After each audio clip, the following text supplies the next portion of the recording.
Good morning, YouTube. How y'all doing out there? God, it's another live stream here. A good practice day for us all. I really need the practice. Let me see. In about another second, I'm going to make sure that I have sound here. Um, but thank you all for joining me. This is going to be a lot of fun. Um, Here we go. We got sound, people. Okay. So I always say at the beginning of every live stream, I'm really not ready for this. I am not ready. Like, it's one of those days, my wife's away and I've just been dealing with the dogs. And one of the dogs is really my wife's dog and stays with my wife like 24/7. Welcome, Carmela. And welcome, ID Marin 22. And the dog, when my wife goes away for work, is like so needy. And yeah, and I love dogs. I've got Truffs in the house, but Truffs is an old girl. She's not needy anymore. She just kind of chills out. And so yeah, all right. So let's get started. So what's today's class all about? Today's class is going to be all about just practicing a portrait. And for members of drawingtutorialsonline.com, we are going to paint this portrait with oil paints. Today, I'm just doing this free video on YouTube. Today in our member Zoom class, we're going to be doing the underdrawing, and next week we're going to be doing the final oil painting, and we'll really be talking about all of the value structure and how to simplify this portrait, which is as simple as it gets. Don't let the freckles confuse you. Now, with that being said, welcome, Greg, all the way from Oxford, UK. Let's just warm up a little bit because I've got the shakes this morning. And I need to just kind of relax my hand a little bit. So let's do this. Let's go to Full Princess. And yeah, this is just one of my favorite models. I bought like 2 of the model packs of this model from Graphit Studio. And the photos are absolutely ginormous. Great to have you here, Carmela. The photos are so big pixel-wise that, you could crop into them. And, technically, I hate when my hair gets in there. I got to make sure my head doesn't get in this. Yeah, technically, this photo isn't that crisp. It's a little, I wouldn't call it out of focus. Let's just call it not crisp. And actually, sometimes those are the best. Oh, those are the best types of photos to use. Let's see here. Okay, let me move me 1 second. Yeah, let's go maybe here for now. There we go. Put me in the corner. Okay, so let's do this. I'm going to use my trusty Cola Erase. You can use any pencil today. Don Art, the email you sent to me had a link to a live stream from 3 weeks ago. Okay, well, that was a screw up. Okay, my bad. My bad. I thought I copied. Oh my God, I copy and pasted my keywords from that video, so I must have been on that webpage. What a jerk. Okay, my bad. Thanks for letting me know that, Don. Okay, so you know the drill if you've been with me here. I'm going to do some ovals just to kind of feel out the pencil, kind of feel out the paper, and just to kind of slow my roll a little bit. And last week in my backgrounds class at the School of Visual Arts, which is titled Perspective and Visual Design, but it's a backgrounds class, we were doing this digitally, and I was teaching those students my little philosophy on figure drawing. And we did this first, and then what we did was we did these ellipses. We're kind of scribbling, people. I'm trying not to lift my pencil off of the paper, and we are just doing ellipses down the page. And then I just lifted my pencil off the page for the first time. Then what I really like to do is just to draw these like little circles like that. And I kind of, this is a great way for me to warm up like my fingers. Now, I get you. I do this every week on the YouTube channel, still struggling with portraits. We'll help you today, Omar. We'll help you today. Portraits are really, really difficult. I've done thousands and thousands of portraits over the years. I'm going to share with you. I was helping my parents. They're moving. They're elderly, and they keep finding books of mine that I've given them over the years, past ones that I've illustrated. Some of them I just throw out. They're so ugly. But there's two that I kind of liked, so I kept them. I'll show them to you in a moment. Now, what could you do with these ovals? Well, you could do an oval here and then another oval and just turn that into a quick little head. That would be the ear. That would be the eye socket. That would be the bottom of the nose. That would be your upper lip. Maybe this could be like the forehead.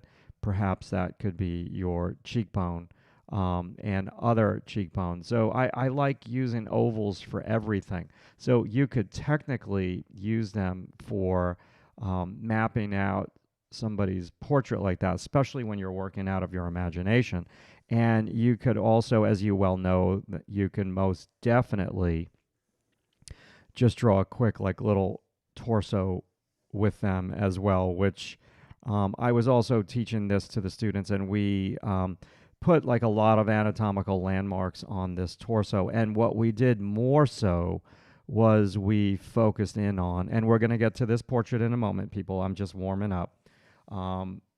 So what we did was we applied perspective to the torso, and that box is a little too thick. Yeah. And we said, the body is organic, and it's very difficult to fit boxes on an organic figure, but we did our best, and I showed them how to do it loosely, and we brought those lines to a horizon line, and we kind of equated this to both drawing, and so what I'm doing here is I'm just kind of warming up. So I could do like a little tonal thing right now. What we did was we talked about the figure in terms of where your eye level line would be and how the perspective would work in a life drawing class.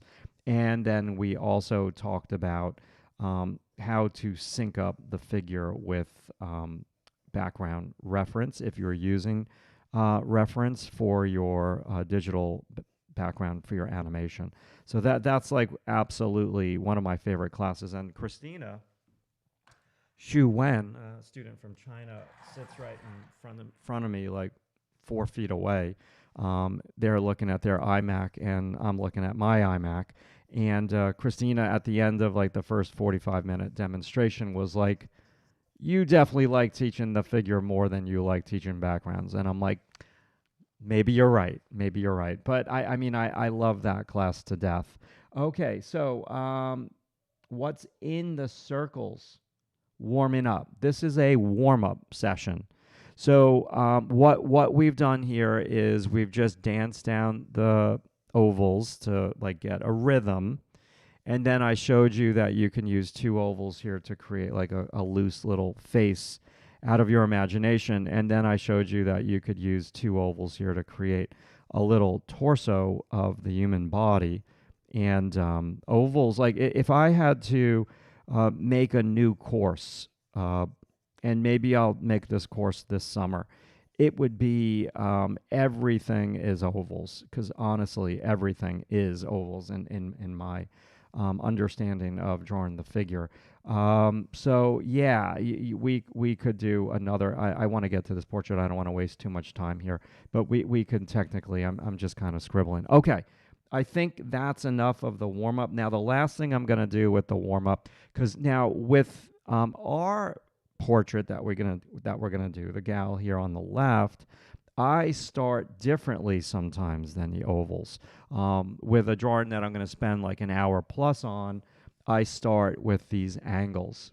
And what I really need to start loosening up and doing some forearm exercises, like some forearm stretches. Like my forearm is so tight right now, and I can feel it.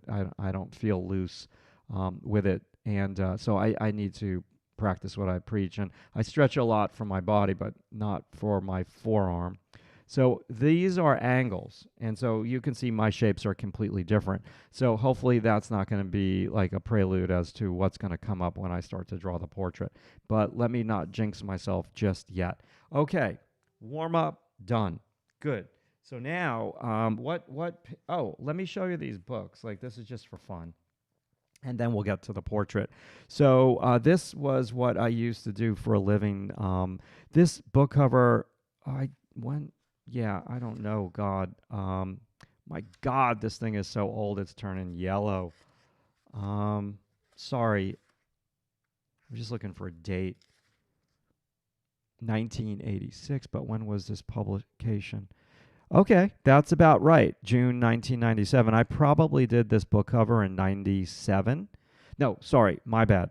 95, 96, perhaps. And so this was the type of work. This is just all oil painting on illustration board. That is what I'm going to be doing this afternoon in my Zoom class. And, love it or hate it, this is kind of the work that I used to do. The top of the painting would just have to be very empty for the title, and then I would just put the figure. My paintings were very, very simple. So that's what I used to do with that. And then I found this one too, and this was a different type of book, and it was a book that just was all pencil drawings. And it's so funny. Like that's my dad, that's my sister, that's a model. That's a model. That's a model. Same model. I used them twice. Was my wife, still my wife. And and then inside of this book, I would do these drawings. Boy, that one's disgusting, but I'm showing it to you. Those faces were probably like a half an inch big. I would do these types of drawings. This was a really good paying project. And, I look back, this was 90s, for sure, 90s. And what do we got here? Okay, that's the cover inside. I like the way that it looks better in there. And a couple more. I won't bore you to death. We got to get to drawing here. This was the type of illustration work I used to do. I just remember this was during the U.S. Open, and it was like the tennis U.S. Open in late August, early September. And I couldn't watch it because I had so many illustration jobs too. I couldn't stop. I just had to draw. And this was all done with a flipping mechanical pencil. This is how I used to do all of these like little drawings for these types of books. And they took me forever. I literally have hundreds and hundreds and hundreds of illustrations that I did for these types of books. Okay, I digress. Let's draw this portrait. So let me get rid of my warm-up sheet of paper, and then we will start. We will start to draw this portrait here on the left. Okay, so let me do this. Let me remove this. And so for members of drawingtutorialsonline.com, if you're watching me, I know Carmela's here today. Let me just see where I'm at with where this is going to be. So it's going to be like right there, right in the middle. Okay, good. And I just want to make sure that this paper is level and plumb. Bear with me. I think that's fine. Okay. Now, let me just get a piece of tape. I know this is not exciting, YouTube. I will get there. Okay. Good enough. Okie dokie. So where's that pencil that I just had? It is right here. Let's use this one. Kind of like the feel of it. And this is just a value scale for my camera to focus on until I get started with the drawing. And okay. Good morning, Angelia. Thank you, Don. Appreciate that. Okay. So this portrait. Now, normally what I do with portraits is I start, and I'm going to start here on the left side. I wish I could point, but I can't because it's just a photo on top of my, it's in the software. It's weird. I can't really point. So I'm starting with her hair right up above from her ear. Now, that first line, I asked myself the question with the remaining paper, do I have enough room for the shoulders? Yeah. Do I have enough room for the top of the head? Yes. Okay. So I do that first, and then what I'll do is I'll just, you don't want to go too slow either. That's no good. Now, there's a couple of pieces of hair on the top that are sticking up. I'm not drawing those. I'm drawing through those. And now I'm going to the other side of the head and front. Omar, Gemini and ChatGPT is really helpful for improving your art. Okay. I'm sure there's going to be a lot of people on this live stream that hate that. I'm not against ChatGPT at all. I use it to help me with correcting spelling and shit like that. But, this channel is more about and more for people who just enjoy drawing traditionally and really just enjoy getting back to a tactile feel of pencil to paper. And again, okay, so I'm all over the place right now. Let me get back to looking at this. So that's what I visualize for this channel. I visualize this channel as really for people who love traditional art and maybe are in front of screens all the time, and they come here because they like to get back to the basics of using their hands on a sheet of paper with an old-fashioned pencil. It's just such an immediate tool that you can pick up anywhere. You can pick up in a coffee shop. You can pick up for those people who are in Manhattan, where the college is that I teach, could pick up a pencil in the subway or on a bus or during a commute, on a commuter train, and just draw. And I like the immediacy of the pencil for that. So what I'm basically doing here is just looking. And another, I'm just looking at these angles, and I can feel that I'm not right with it, but this is where you got to keep going, and you just keep adjusting. So I'm going to get a little bit of the model's neck, and so where's that ear and the chin? So I'm just kind of guesstimating. Now, in these first little angular lines, I'm really not pressing down hard at all. Now, we have to make sure neck thickness is correct because we're drawing a young girl. We don't want to have like a linebacker's neck for this particular model. So that is my first go through, okay? So what I should do is I should zoom in just a little bit.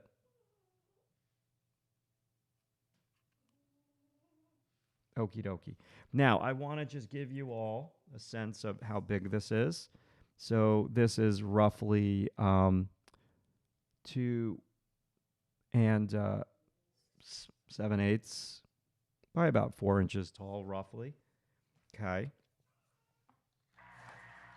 So now that's my first go through with this particular portrait. So now I'm going to go through it again and adjust. Okay, so I'm going to come back over here where I started. I need to actually look a little bit more. Look a little bit more at some of these angles. Now this definitely looks round.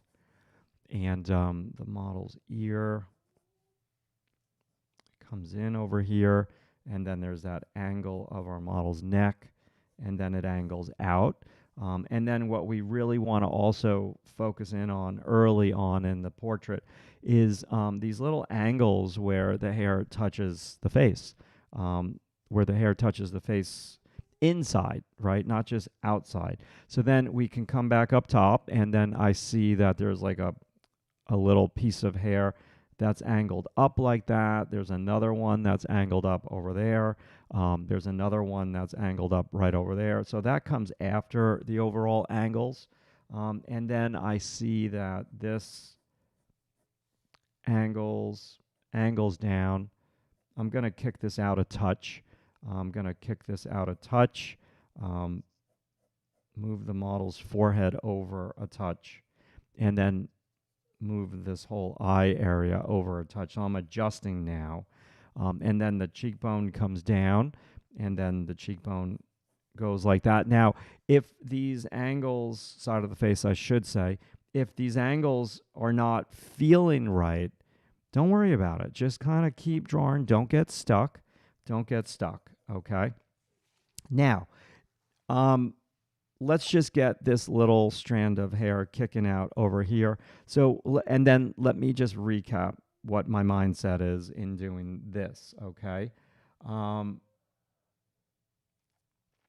Okie dokie. So now, what did I just do there? Well, yes, I'm talking about traditional drawing. Gemini is helpful with his feedbacks. Okay, love it, love it. Yeah, I mean it's a helpful tool if you give it the right prompts for sure. Okay, so I am now going to. Well, let me just kind of recap. So for me, what I like to do is I like to start portrait drawings with these angles. Okay, that has always served me well. And I do the outside angles, I do the angles to the face. As I'm doing this, I'm saying what's right below the brow bone, what is right across from the top of the ear, and it's here. Okay, so I'm looking at all of this stuff. Okay, as I'm doing this, and you're kind of doing this fairly quickly. You don't want to go too slow either. So now my next step would be to, if it's not perfect and it doesn't feel right, don't worry about it. Just kind of keep going. So what I'm going to do next is I'm going to draw my line that separates the light side of this model's face from the shadow side of the model's face. So I'm going to go into the model's eye because I'm considering that little bit of shadow under the lower lid. Now, what is across from that eye? The ear is higher. I'm looking at the distance from here to here. I'm looking at the distance from here to here. So maybe I can just go a wee bit lower with that and just suggest where that model's eye is. I'm being a little bit more painterly. And then I'm going to go around the cheekbone. Now, when I do this, how far away is this line that separates from the edge of the ear? And so we come on down the Rembrandt cheek, and then this comes straight down, and now I'm looking at the distance from here to here. Maybe I can widen the face, and then I would come down to the shadow on the side of the chin, and so perhaps I could go just a wee bit lower with the chin for sure. And so see, what I'm doing here is you have to do a little bit on the inside of the face. You can't just stay on the edge forever because that doesn't always work out well for you. So now what I can do here is be very gestural and go across. So I'm just indicating where maybe I feel the other eyelash is to this lash. So I'm doing like a gestural line, okay? And then I'm just going to suggest where that eye is, and it's in from the edge of the face a little bit more. So I'm just kind of doing that very, very, very loosely like that. So now I'll do this chin, and then I'll come on down on an angle and continue down with the line that separates. And then I'm like, oh gosh, okay, I need to make the neck maybe a wee bit lower, and I'll look at the negative space between this and the shoulder. And this for now, like I'm a big believer in getting shoulders in, but right now I'm going to worry about the shoulder tops. I think this is fine. Okay, so let's not stop there. Let's keep going. I really need to do two things next. What I need to do is I need to get the eyebrows in, and then the jawbone. So when I draw eyebrows, I love drawing eyebrows early in the portrait. So I'm just looking at the distance from the eyebrow to the edge of the hair, from the eyebrow to where the hair touches the forehead. And her eyebrow is up a lot because she has like an inquisitive look on her face. So that tells me that maybe my eye placement isn't right, or eyebrow placement isn't right, that it needs to go higher. So I'm not pressing down hard. So it's good in the beginning stages not to press down too hard on your pencil, because we're going to be doing a lot of erasing on this one, because I can see that I'm off a lot, definitely off a lot. Now this eyebrow is higher than the other eyebrow. This eyebrow is a little bit lower. So okay, not bad. Not good, but not bad. So my next step is going to be just to use a simple straight up and down pencil stroke direction, because now I'm starting to block in a little bit of tone. Now, yes, the model's hair is black, but I am not pressing down super dark just yet. I want to start with a middle tone like this just to kind of get the shape of our model's hair. And so that works for me for now. And I'm going to use a brush to kind of brush that in. And then I might just also do a diagonal pencil stroke now to start to block in the middle tone shadow of our model's face, just like this. And I haven't gotten the jaw yet. We'll get there. So I'm just thinking of the entirety of the shadow side of our model's face like this. Now, this is going to be extremely helpful for a lot of people watching this live stream, because what some of you may not know is that you actually draw better with tone than you do with an outline. And so if those of you watching me, you like painting, this might be a better way for you to do the initial stages of your portraits, just because you can see things a whole lot better this way. So now I'm not going to stop. I'm not going to get stuck with like, oh, this sucks, that sucks, oh, this is off, that's off. There's a lot that is off with the portrait, but hey, you got to start somewhere, right? So I'm just going to kind of keep going with this, and I'm just getting an indication of the vertical angle of the jaw, which is light. It's not dark, but I'm putting the dark in there, and then this angle, and then the chin.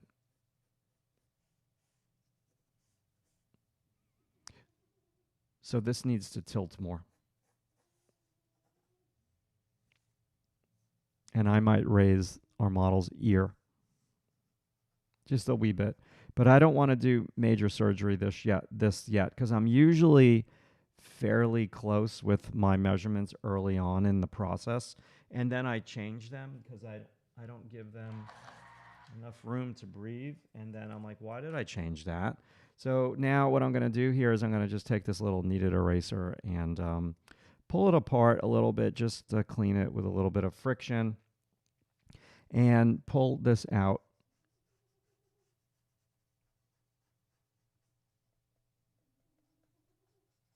Okie dokie. So now what we do next is we start over again. Okay. So starting over again is just going to be here, here, angling up. And then this is kind of flat going through that hair. Now what I'm going to do next is I'm going to get our model's part, because the center line of our model's hair is very important. Pressing down a little bit harder here.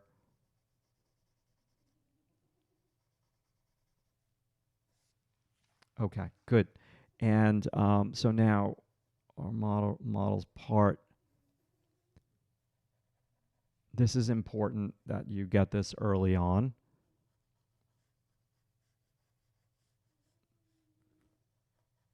So a couple of strands of hair. Our model's hair is kind of going that way. Yep. And this is very important. This would be character of the model. The model's hair is always their character. And then we have like some wisps over here. You would think that it's a little early for me to be dealing with that detail, but again, that's character. I'm not going to mimic the hair on the forehead. I want to not draw that. So another lesson to be learned here today on YouTube is just because it's in the photo or just because it's on the modeling stand, if you're drawing from life, does not mean you need to draw it. You could be very selective with what you leave out. Sometimes what you leave out is just as important as what you put in. Okay, so I'm just playing here with putting in another value down in the dark department in our model's hair. Okay, I don't want to just do this all at once. And plus I'm going to, you know that I like to use a Bristol brush to push the pencil into the paper. This color eraser, it just saves so much time when I do that. Now, okay, so I'm going to stay positive because this one's going to fight me. Sometimes you get them early on and sometimes you do not. But this portrait's going to fight me a little bit. I can feel that. So yeah, let's keep going. Let's fight the good fight here this morning. So yeah, all right. So now I'm going to come back and solidify, or at least I'm going to try to solidify where our model's hair touches the forehead. Okie dokie. So now back to this eyebrow. How far away is the eyebrow from the hair? Do I have this high enough? I think it's fine. I think it's fine. It's not perfect. Now let's just come on in and balance the portrait and add the little dark over here. That's really bottom of the ear placement. And now what I'm going to focus on is the forehead. So this comes down a little bit. So let's just draw the angle of this eyebrow. Okay, so I'm not pressing down hard, everybody. I'm going very lightly because I'm not correct with my measurements just yet. So I'm just trying to feel the portrait out. Let me resharpen the pencil. And so now this little brow bone area sticks out. And then that rolls into the eyelid a little bit. This comes straight down. Okie dokie. So her, like I said, her eyebrows, I don't have this placed right. I'm going to raise this and or lower the hair a little bit because the forehead is less tall. And this eyebrow is much taller than that one because there's a tilt, right? For sure, there's a tilt there. So I need to be cognizant that there's a tilt. Maybe I can move that little hair over. So again, I'm not pressing down hard. So now maybe what I can do is come on into this side plane of the nose, dance down the side plane. And these are really, really super duper cool. Hold on now. Eyeballs that we could see. You can really see the ball of the eye under the skin. And so what we see here is the side of the eyeball right there. That's the upper eyelid.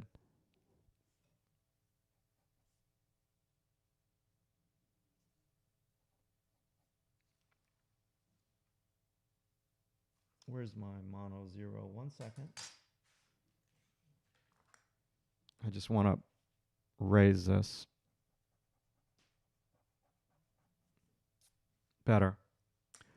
Okie dokie. So now the height of her eyelids is pretty high. So this is just a simple half circle. I don't know about simple, but it's a half circle. And we're going to try to connect that. Now, before I go too heavy on the eyes, let me just make sure I have the face length. So I'm going to do this lower eyelid. It's in shadow.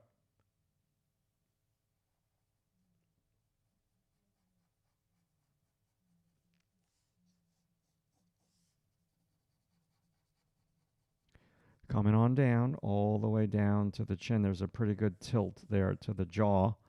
There's a little cleft in the chin. There's an angle to the chin. And so I'm going to get this little, I don't know what you would call it, little crease, because that's helpful to place the nostril lobe. And the nostril lobe is very close to the eye. And so I'm just going to indicate where I feel that nostril is, the other. So now the edge of the nose. And I'm still not 100% with where this edge of the face is, which is not good at this early stage in the portrait. And I'm just going to kind of suggest where the mouth is. Okay. So these are just suggestions right now. So now what I'm going to do is I'm going to, I'm not going to go to the Bristol brush just yet. I just want to get a little bit more pencil on the paper, so I'm going to just go a little darker here. I think this is going to almost be, I like to have like a home base in the portrait. I like to have a home base like when I'm doing a long figure drawing. And for me, what that basically means is it's a place that I feel I understand and that I'm comfortable drawing that like little section. And so this is going to be like my little home base. So this kind of angles out, angles down. And that, okay, cool. I'm cool with that. Now, I might have to draw a couple of those strands of hair on the forehead, and that might help me with the likeness factor. Okay, so next I'm going to say that's where that bridge of the nose section is, and this eyelid is very tall. So now this angles, and the little lash, that should be lower. Let's see. Angles like that. Let me resharpen.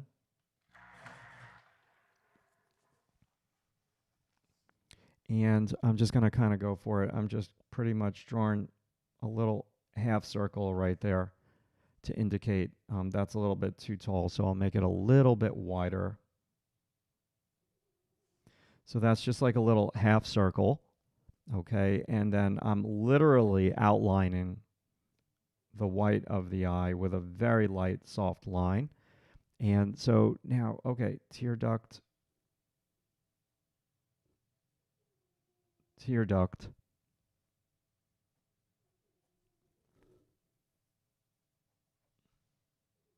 I can hear it sleeting a little bit. We're supposed to get a little snow this morning, and then it'll turn to rain. Thank God. We got 2 feet.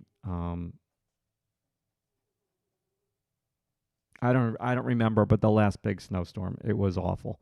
Okay, so lots of shoveling, lots of snow blowing.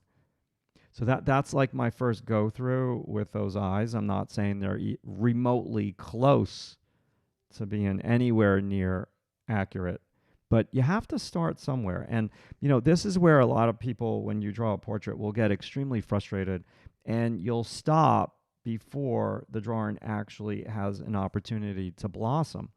Like you need to allow the drawing in the early stages. You just need to allow it time to breathe, and allow your eye to see things, right? Because my eye today, I talk about this all the time on every single live stream. Sometimes you get it quickly, and sometimes you struggle through it. You have to understand that this is how it goes. Like this is why you have professional sports players. Let's just take like a hockey team. It's not an individual sport, but let's just take a hockey team because I'm a big hockey fan. Like, why does a team not win every single game? Because when they wake up, yeah, they're professionals, but when they wake up in the morning, maybe they just don't feel it that day. Maybe they just don't have it, but they still play the game, and you still learn, and you fight the good fight, and then you come back, and maybe the next game you get on the ice and you're like, oh my God, I feel like I'm skating on feathers. Like, why didn't I feel this way last game? And I struggled last game. Like, what up with that? And it's just human. It's just the way humans flow. Some days are easier than others. And that's going to be a big thing with your artwork.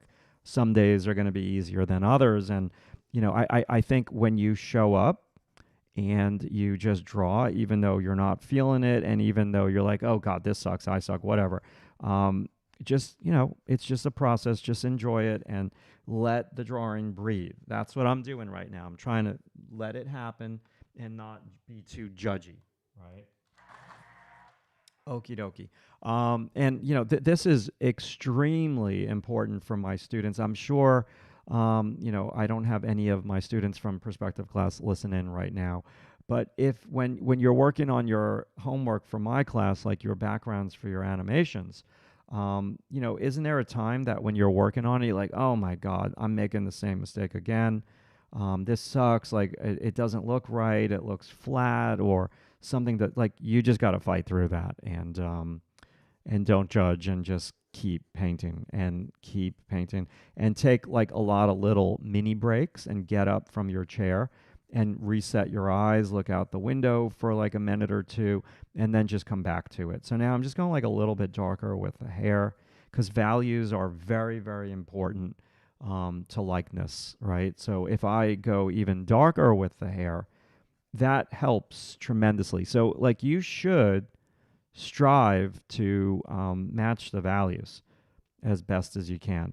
Now, when I do this as an oil painting for members of my website, drawingtutorialsonline.com, on the weekly Zoom class that I have for them, we're going to be really using a grayscale, and not this grayscale. I have a different grayscale, but we can call it a value scale. Okay, value finder grayscale. It's the same thing, but like when we're painted this in oils, I'm going to be like, okay, we'll mix a value string out. This is a value string. And we'll be judging with the paint on our palette knife. What is the value here? What is that value? What is that value? And I've already kind of mapped it out for the students. And I've got those photos for you on the webpage for the lesson. And I'm going to try to match those values. But I've got a bunch of different variations of this photo. I've got it in black and white. I've got it in a filter gallery for you. Lots of good things for you to download and be prepared for today's class. And we're just going to be doing an underdrawing on a gessoed board. I have the gessoed board to my left. Now, I need to do this with the Mono Zero. So let me get rid of this line. And let me get a little drink of water. 1 second. 1 second. How are we doing, people? Hi, Sandy. Welcome.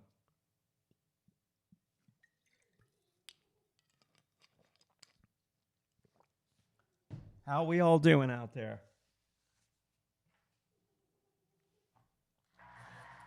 Okay. So, first glance, eyes are a little far apart. Okay, so I need to address that for sure. And so now I'm going to, the hair is too small, face is too big. I noticed that immediately. Now that could be that this eye is too far from that eye. So I'm going to move the tear duct over slightly. Move her eye over. So you can't really be afraid to do this. You just, if you use the tact of not pressing down hard in the early stages of the drawing, that's going to be helpful. Okay, yeah, if you're trying to follow me, Carmela, I'm screwing you up today. But I appreciate you joining us.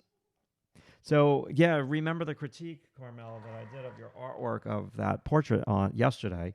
Yeah, so I'm struggling a little bit with this one. So you're going to see me fight through it. So I'm going to move this eye over to the right.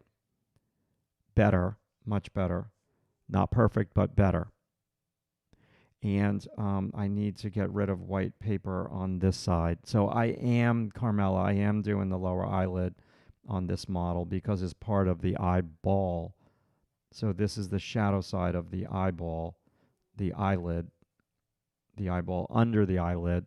So then there's like a little cast shadow over there. And this also droops. So I just need to leave my Mono Zero where I can find it because I'm putting it amongst like 14 million different pencils and I keep losing it visually. So there really is no white of the eye at all.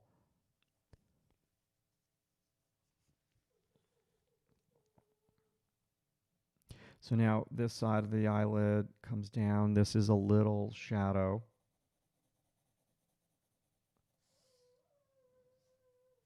Okay, so I'm going to loop this down a little bit more. Yeah, me too. This is my warm up for the Zoom class.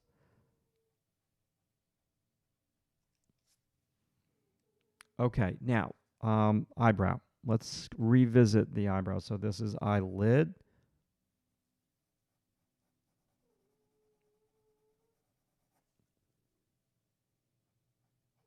I got to resharpen the pencil, but I'm going to keep going. Now, what a lot of people miss, me too, me too, is subtleties in the angles of the eyebrows.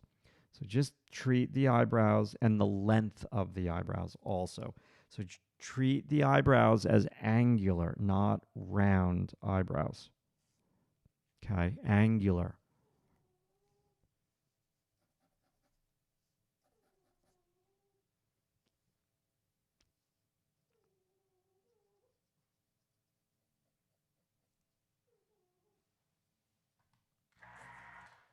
And if I have any high school students watching, okay, but you're probably in high school right now. My school, the School of Visual Arts, is on a spring break. But if you're in high school and you watch the replay of this, I just had a meeting yesterday because I'll be teaching the pre-college program in the animation department, the drawing part of it, not the animation part. Um, and so, if you're interested, you should check out the School of Visual Arts' website and look at the pre college classes. Like, if you're thinking about coming to a college for art, this is a great 3 week program. It's very intense, and all of the departments have this, the illustration. And so, what a lot of students actually do in the summer is like they'll start like in 10th grade, and that summer they'll take a like maybe the pre-college in the animation, and then in between 11th and 12th they'll take it in the illustration department, so they get a feel of the college before you even come to college. It's such a good experience. um, Sandy, I'm in the middle of revamping my art studio, so a lot of my purging and cleaning and new layout is making sure my monitor is in the right spot, and I'm happy so far. Awesome. Awesome. Yeah, it's very, very, very important. I always remember years ago I did coaching with this woman, and this woman was struggling mightily, and they just wanted to get good at portraits, and they just couldn't get the likeness of when they drew portraits, and it frustrated them so much. So I was just like, tell me a little bit about like your workstation. And they're like, what do you mean workstation? And I'm like, well, where, like your station in your house, like where do you work? Like, do you work at an easel? Do you work with a drawing table? Do you work flat? And they're like, oh, I work on my sofa. And I'm like, on your sofa? Like, what do you mean? And they're like, well, I sit down on the sofa. I have like a little drawing board, and I and I'm like, okay, well, where's the photo reference? And like, oh, it's on the coffee table. And I'm like, well, where's the coffee table in relationship to your head? Like, oh, that's okay. So that's the problem. The coffee table is so far, and every single time this woman would look at the photo reference, they would turn their head so much, like almost 90 degrees to the left to look at the photo reference, and then 90 degrees back to their drawing, that every single time they would turn their head like that, they would lose information when they'd go back and forth from the portrait reference to their drawing. And we tried to correct that problem as best as we could uh, by having the photo reference closer, and that was a game changer for that student for sure. So Sandy, it's good that you're revamping. I think where you have your monitor, it's very, very important. These like little details mean a lot. Comfort um, is important. I'm hearing this bird outside, this chirping. It's that nose needs to go to the left, Matt.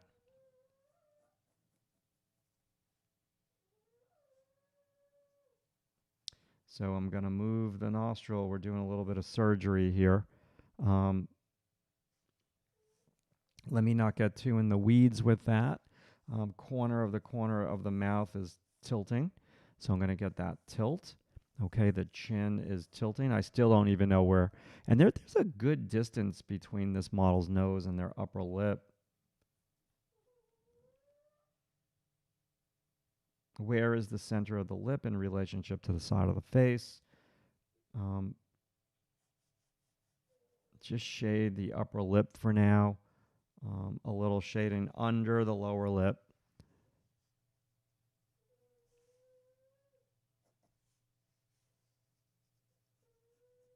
And the chin area goes in a little bit and curves.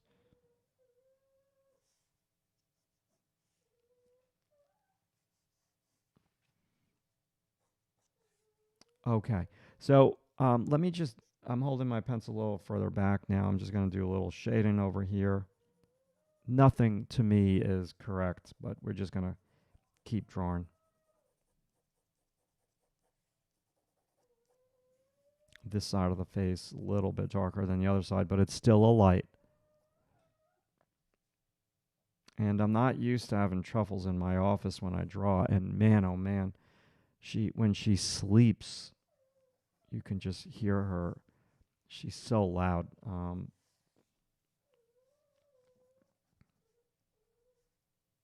Okay, I'm going to move this over.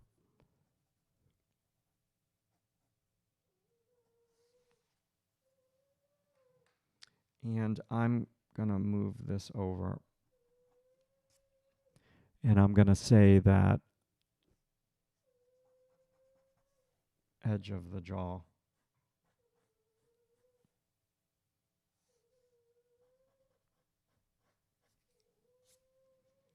Now I'm going to use the brush. Oops, there goes my pencil on the floor. 1 second.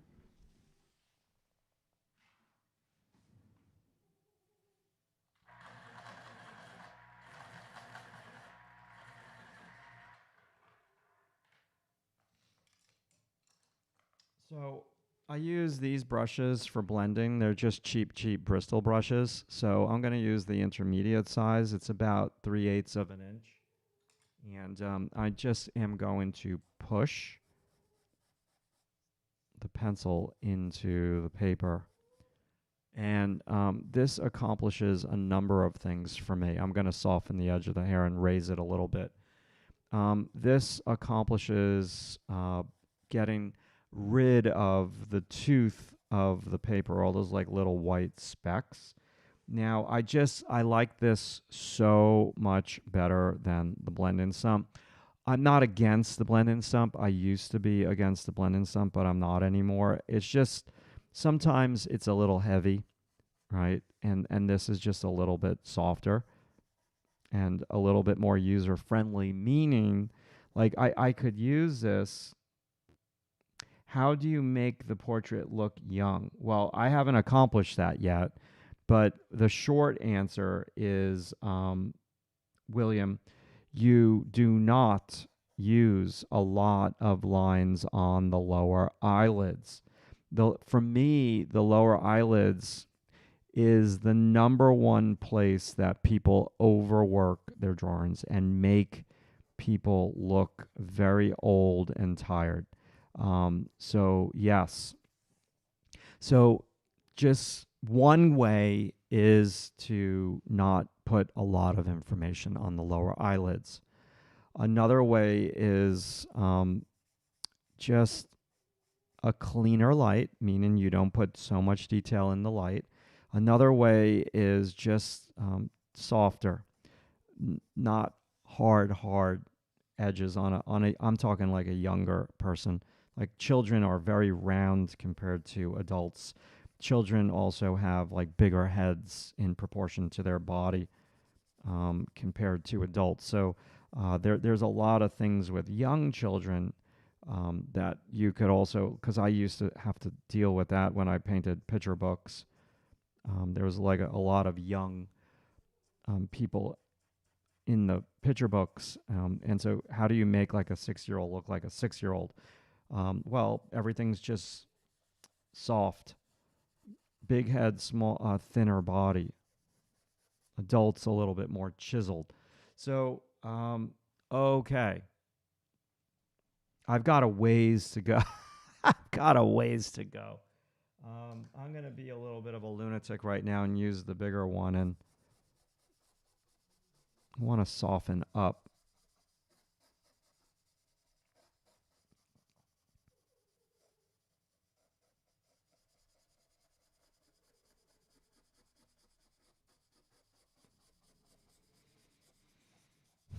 Just soften in all of this, and this is just prime now for using the eraser to pull out.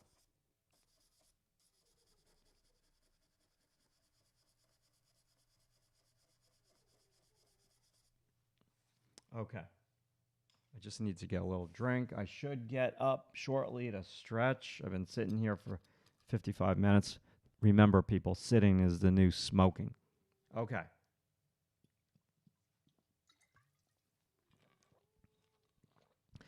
So that is our first go through. Hair needs to be bigger.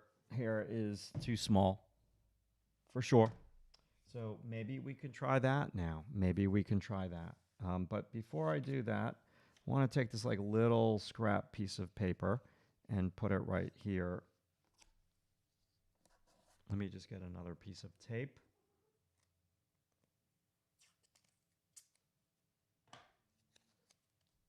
Tape that down. Okay. So I've just made this pencil so much smaller. I just butchered it. Let me use this one with the pencil extender. Okay, so I'm going to raise this.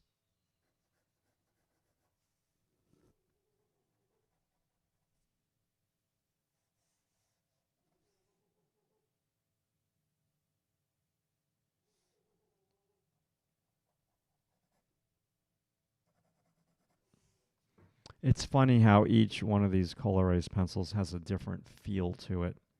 This one's feeling very different.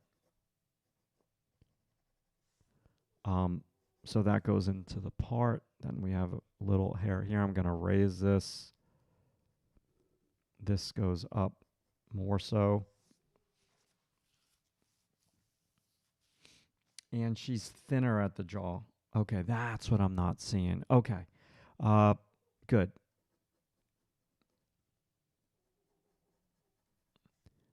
Now, if I was not doing this for a live stream, I would have already stood up like 3 times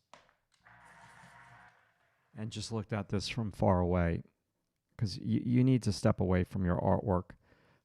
I just want to try my other pencil because this one is so hard.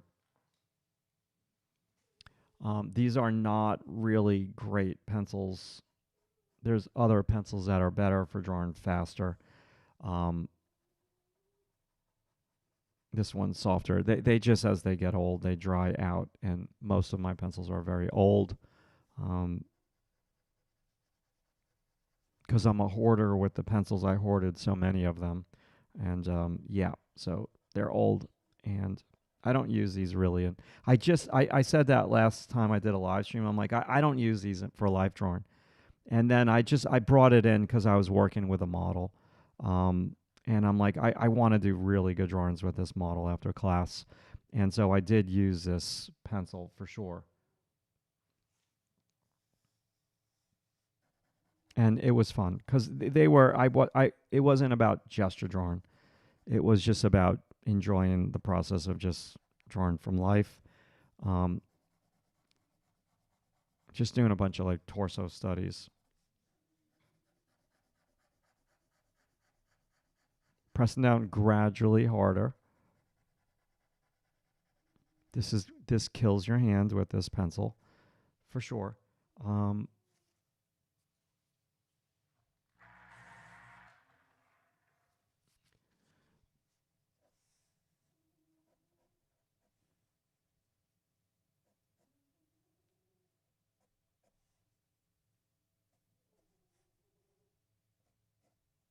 Let me move this over.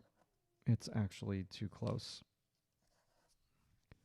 Let's see here. So yep, and pay attention to this edge.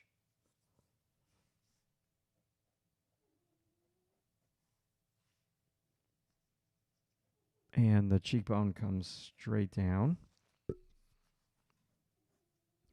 And this goes in, comes out at the mouth, and then goes in again.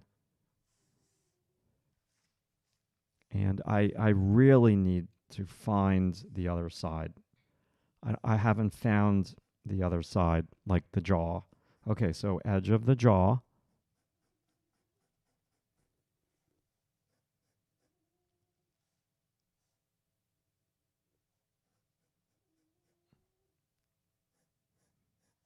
It's tripping me up because the edge of the jaw is technically light. Um, so that's a cast shadow that the ear and hair is casting.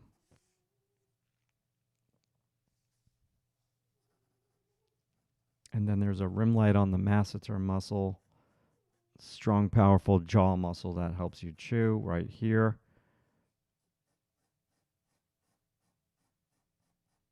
Dark halftone. You can draw with the lay of the land over here. So now I'm going to go into the side of the chin.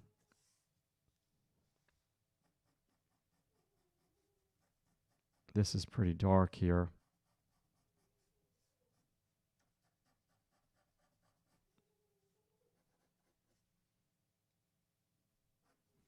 Okay, so now I'm going to use the mono 0.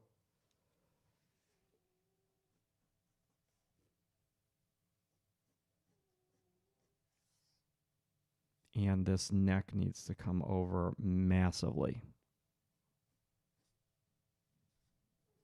So I'm erasing the rim light on the neck.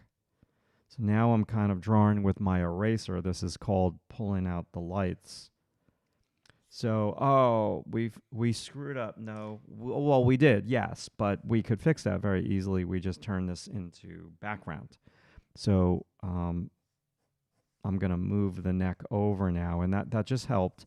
The chin, I need to work on the chin next. So I'm really, one of the big things that I talk about with students is solidifying edges and making sure you have a clear edge in what you're drawing specifically with your characters, right? So, like, I didn't necessarily on this particular drawing, I still feel as though I don't have a solidified edge on this chin. I just tried to solidify the edge a little bit more so on the neck. And now I need to revisit this ear. And maybe I need to bring the ear into the right. And where is that ear? It's the top of the ear is right at the bottom of that eyebrow. So, and then, yeah, let's raise this.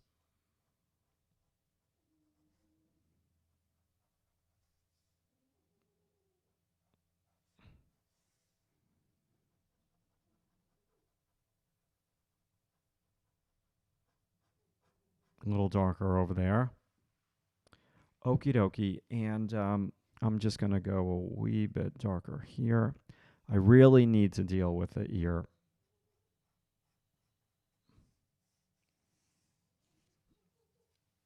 Oops. Hold on now.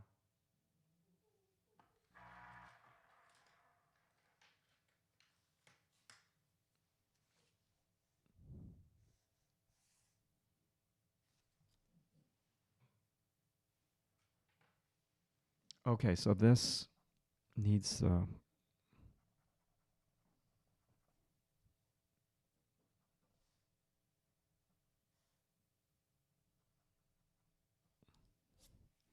I'm just making the face a little thinner.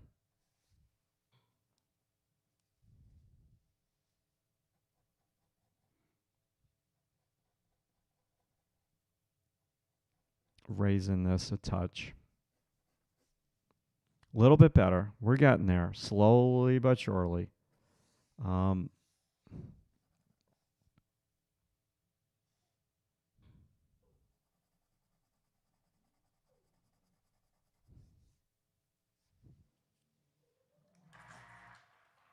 How we doing out there on YouTube?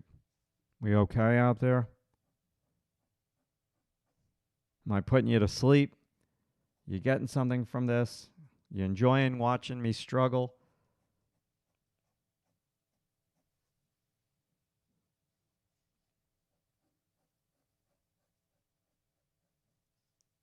Okay, let's see here.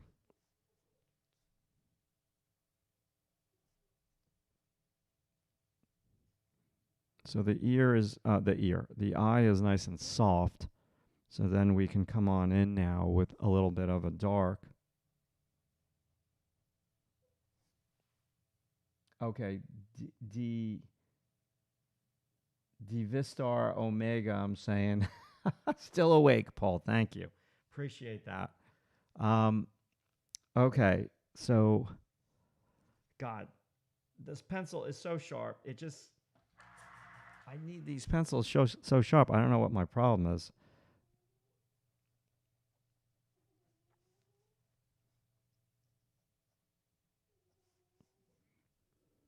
Okay, tear duct.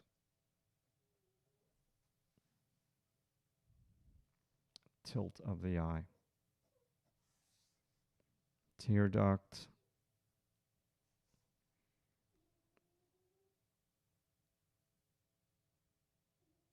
Half circle for the eye. Okay, Lurkin, I love that. Renee Wren. I hope I said your name right, Renee.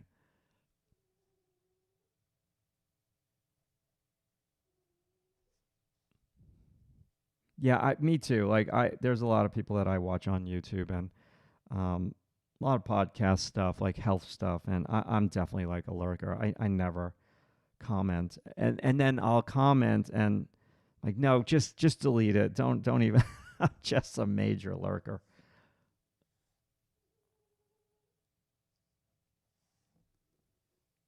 And I notice like when I watch YouTube at night on my big screen TV, and I watch it on my iPhone when I'm commuting to teach at the college. So when I'm on my iPhone, I give likes for the videos, but when I'm watching on the big screen, like I don't like it. It's a little bit more of a hassle to pick up the remote, and then I'm clicking on the remote to go up, to go down, and yeah, I need to. And I'm like, now I know why people don't give me likes, because sometimes it's a pain in the butt. Um, okay, so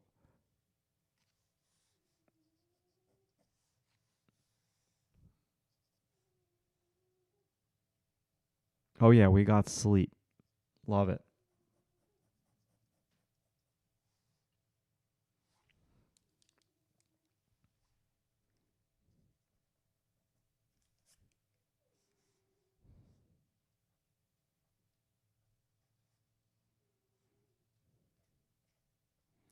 Everything's erasing out nicely. I'm appreciating that.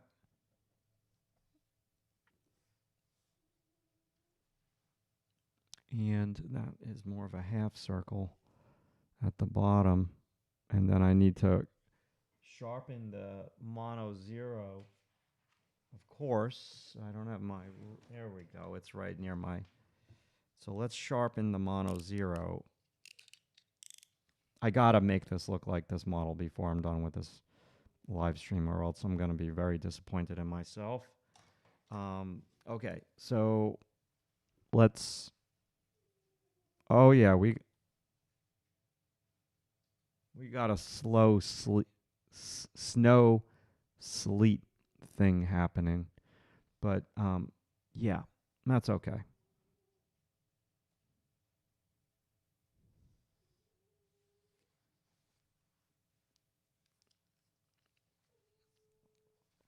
Now I don't want the model to look cross-eyed, so I need to be mindful of that.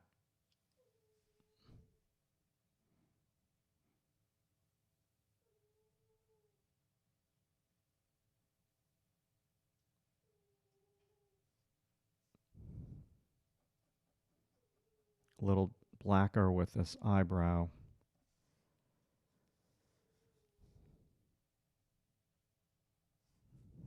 and a nice clear lower eyelid.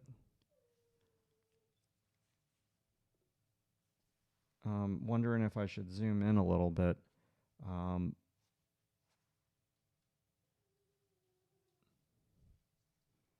let's just leave it for now. Okay, so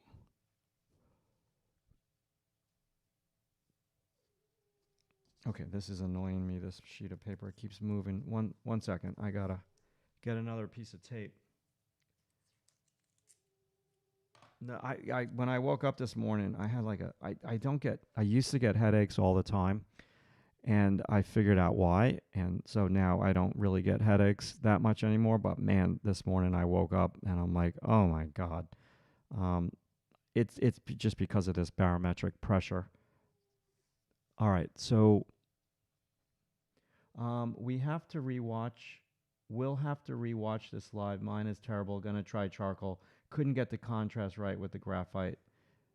Hey, I appreciate you being honest, and hey, you look at you're watching me fight the good fight, and in the end, it's just all practice. If you think of it that way, it takes a lot of pressure off.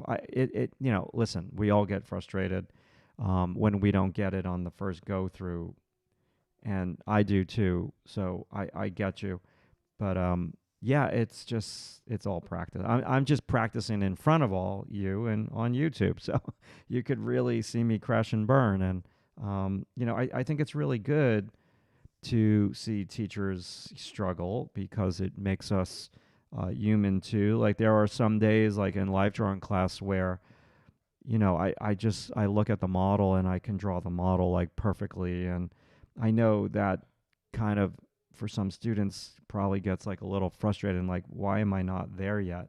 But it like that's why I think it's important that you also see the struggle that the teachers go through, because it's not always like so easy to do this, like that. Okay, I need to get that lower eyelid curving down. Let me resharpen this mono zero again.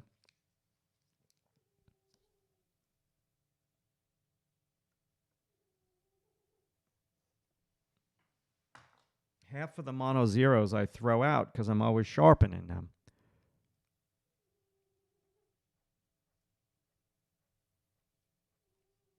Better. Okay, I've been avoiding the nose. I don't know why, but I just have.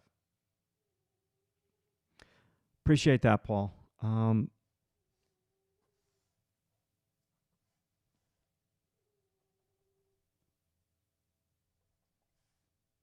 Just a couple of these little rim lights. Just want to see what that's like. Hold on now, people.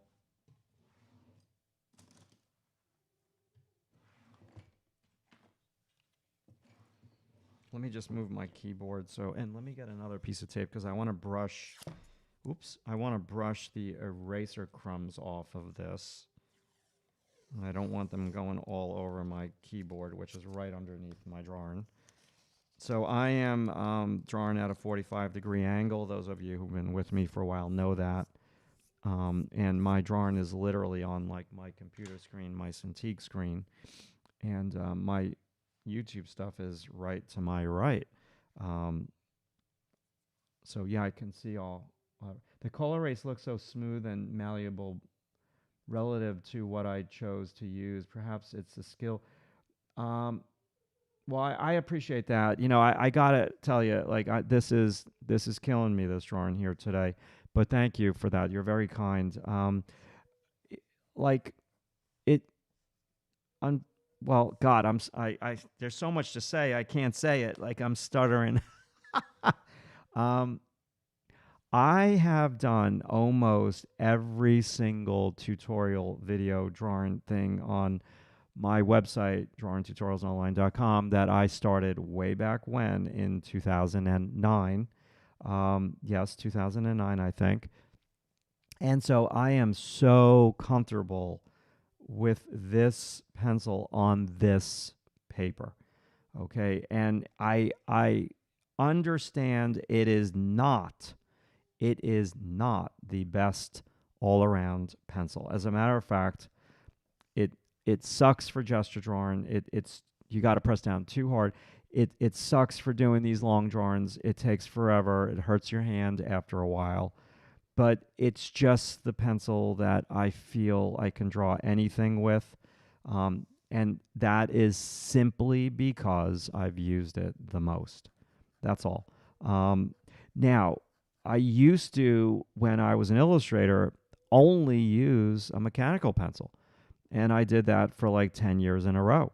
And so, like, I could draw anything with that mechanical pencil back in the day. Now, like, mechanical pencil, I can't, yeah, I'm not one with the mechanical pencil. So, your goal, all of you watching, whether, you know, what if you're doing digital or traditional like we're doing here today, your goal should always to become one with your materials.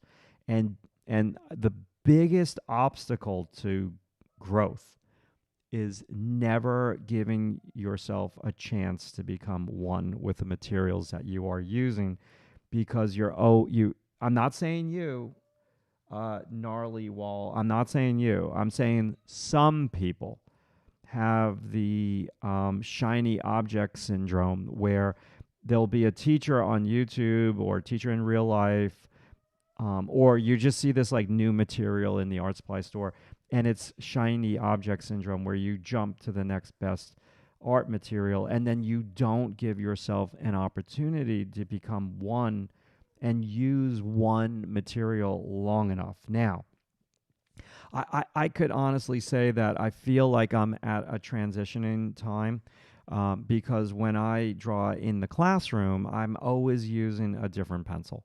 So I'll use the Lyra graphite stick, I'll use the red Colorase, I'll use my traditional ebony pencil, which is like a 4B graphite.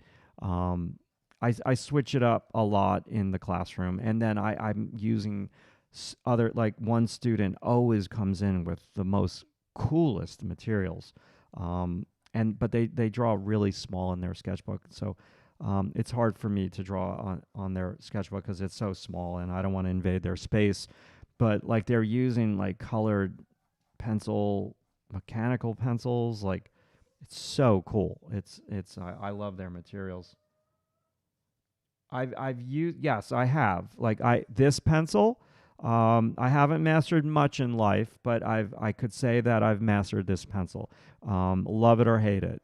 It just, to do this sort of drawing would take not an hour.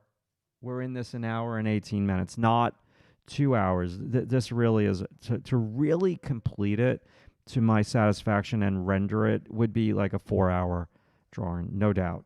If I wanted it with background tone and all of that jazz, then maybe it would add another 45 minutes to an hour, depending, for sure. But there's other pencils that you could use that would make this whole process faster, for sure. Um, oh my God, truffles in the background. Holy Moses. Um, I'm. Why am I not drawing the nose? Why am I not drawing the nose? I need to deal with the nose. Um, there's a great teacher. Love this teacher. I one day, maybe it's a bucket list. I think they have a studio like in Arizona. Their name is Anthony Ryder. They have like the most popular figure drawing book out there. Um, and so, like, Anthony Ryder does these demonstrations where he draws the model's face without the nose. And you can find them on Google. They should still be there. And I think it's like one of the most valuable things to try. And because the nose is it's pretty hard to draw a nose, for sure. It's very hard. So, like, people, it's an exercise that all of you out there on YouTube should try, to draw a portrait without a nose, and just treat it as like a sketch, just like an exercise, and you'll see that it's much easier to draw a portrait without a nose.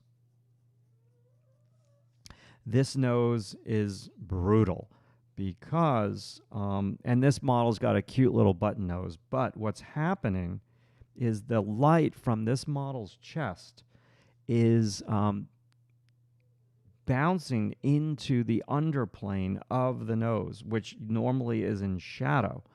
And it's making that nose so complicated, for sure. And, you have light coming from below hitting the nose, which isn't, I need to hit this with the brush. And yeah, I am going to do the freckles. I feel like just having fun here today. And I kind of like this model's freckles. They look really cool.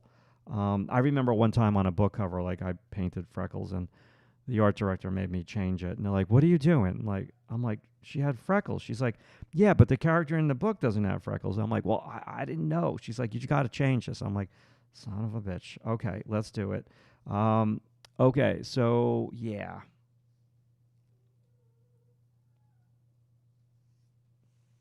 And now the other thing that you've got to take into consideration, someone suggested Blackwing. So Paul, have them right here. They're awesome. Excuse me. Hold on, let me get it. Now, I only have one Blackwing. I've only tried this one, the Blackwing 602. And this thing is a beast, okay? I like this pencil for me is like an off-roader. Like I just in like 2 seconds. Look at how dark that is in like 2 seconds. Boom. So this thing is a beast. Like if you want to like draw dark early, like in a gesture drawing, but it's out of control. Like I can't control that and get all of these subtle values. I haven't worked with that one enough to be able to get the subtleties that I can get with this Colorase. But it's a great, great pencil for being drawing with confidence, pressing down hard early. Yeah, my eyes. I'm not right today. I'm not right in the head today. Like I've got aches and pains. This weather is destroying me. I'm not making up excuses. That has nothing to do with me drawing shitty. I'm just drawing shitty. But yeah, I can see, like, I can feel literally a couple times as I'm drawing this, like my eyes went in and out of focus. I think I definitely need to stand up, but we only have like 40 minutes left, and I want to get the likeness before this is over. So y'all don't judge me on YouTube and say this guy sucks. Like I need to stop watching this dude. He sucks. Okay, let's get back to the brush. Where the hell is my brush? I'm going to go with the little brush now because I want to just hit this little area. This guy sucks. Jesus Christ, it's taking him forever to do this. It is. It is taking me forever to do this today. My God, I still didn't hit the chin and solidify the edge on the chin. What in God's name am I doing here today? Okay, let's try the lips again. And then we'll get the distance from the bottom of the nose to the upper lip. Now, the lips are tilted, people. They are not level. I'm going to raise the lip. And you got to get the lips center line. Now, this model doesn't have like the thickest types of lips. Like they're just average lips, right? So I don't want to make the model's lips like this thick like thing. So I need to be mindful of that. Again, I'm looking at the distance from the bottom of the nose to this lip. Get the corner of the lips and then the other corner of the lip. How far away is that from the edge of the face? And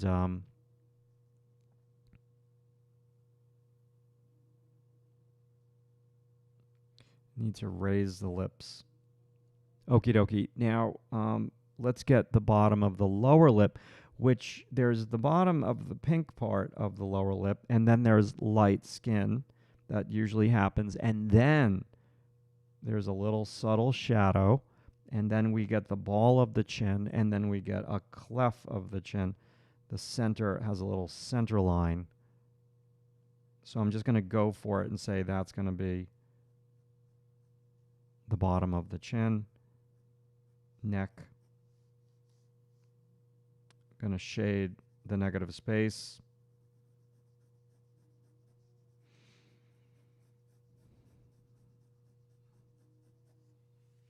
Okay, now the lip, people, I drew it as a straight line. That's a no-no. The lip where the two lips touch is not a straight line. It's a series of all of these angles. So hold on now. It angles up. Now, listen to me, people. We've been drawing together now for like an hour and a half. So make sure, if you like the video for me. Give me a thumbs up. That would be helpful. And if you're not subscribed to the channel, considering subscribing. Consider subscribing. That's a tongue twister. And if you want to get notified when I do a live stream, just click on the notification bell. Okay. I listen to these people like over and over, like these YouTubers, and like they start their videos the same way, and they've been doing it like they say the same thing at the beginning of each video, and they've been saying the same thing for so long that like now they don't even say the full sentence. Like they say it, but it's kind of like they say the word so fast that they're not really saying the words. And I'm not really that scripted with all of this, but some YouTubers are so scripted. It's really crazy. I'm just kind of winging it. I always have with my YouTube channel. I'm just trying to give value and draw and teach some techniques. And I'm not really, in some ways I teach formulas, and in some ways I don't. Like, I don't do the Loomis formula thing. I'm not against it. I'm certainly not against it. If it works for you, use it. But it's too tedious. I've taught it on my website once, and that was this year. Actually, no, it was fall of last year for the first time. And I thought it was really cool, but my God, if I had to draw a portrait and do that Loomis thing every single time, I wouldn't draw portraits. It's too tedious, too many steps, and I draw differently. Like, where's my mono zero? I draw like more sight size, I guess you can call it. Like more, I have a different way of saying how I draw. I draw through comparative analysis. Like I just analyze and compare. I draw something, I analyze it, and I compare it to something else in terms of width, height, and that's how I'm attempting to do this portrait here today. So my technique is really comparative analysis, constantly analyzing and comparing. Okay, so let me just do a little bit with the ear because I'm neglecting the ear.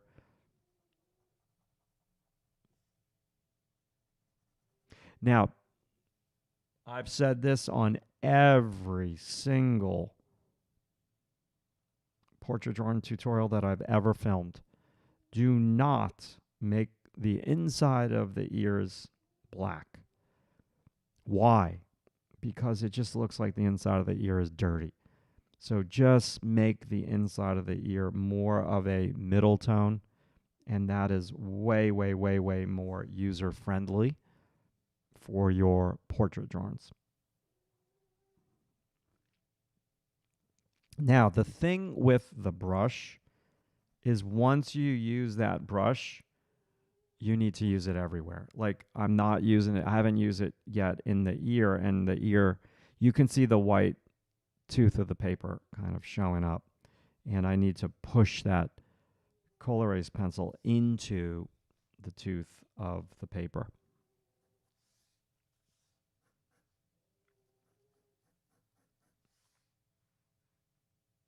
I've got to try the see the thing, Paul, with the Blackwing.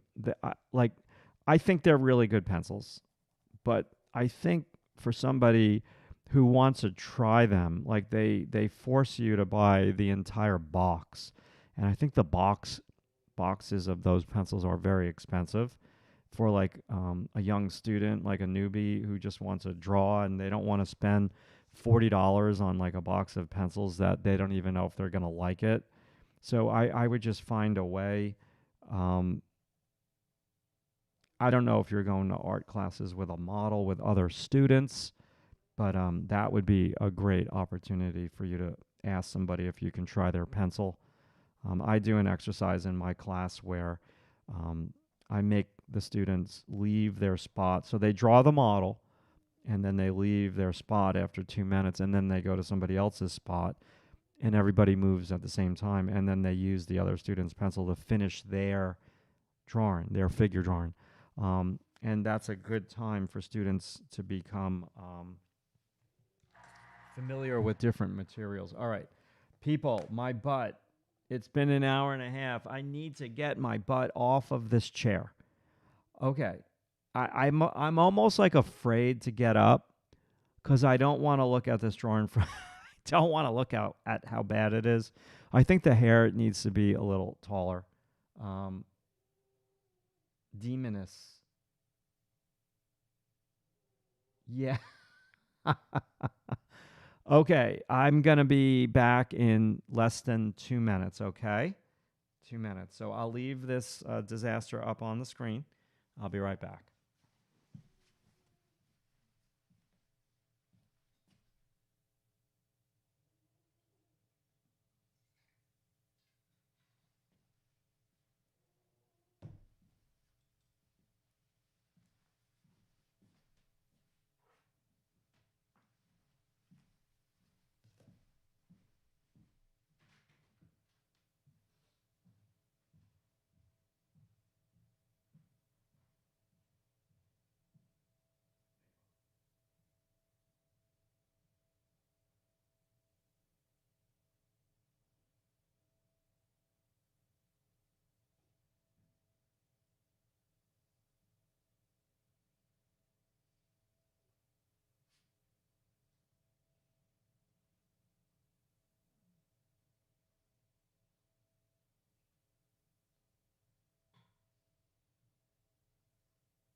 And there's always a little danger with getting up because my other small dog was sleeping on my bed, and I went into my bedroom and like he looked at me and then his tail started wagging. I'm like, oh damn, now he wants to play. Okay, so I let me stand up and look at this from far away. 1 second. Not with the bald head in the video, Matt.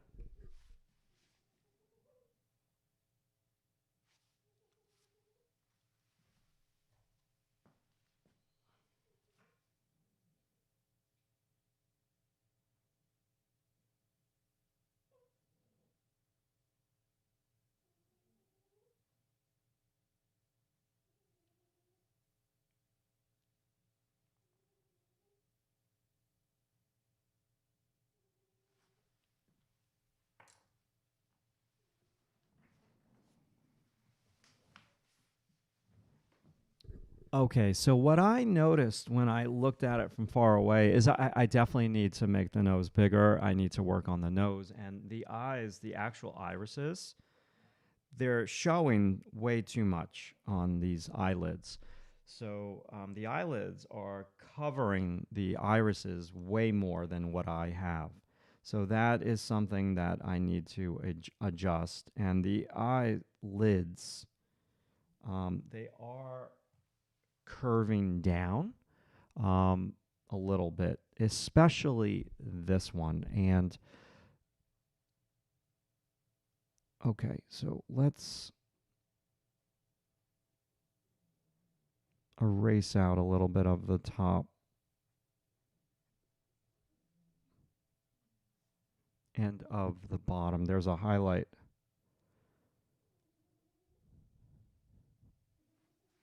Same thing over here. I'm showing too much of that eye.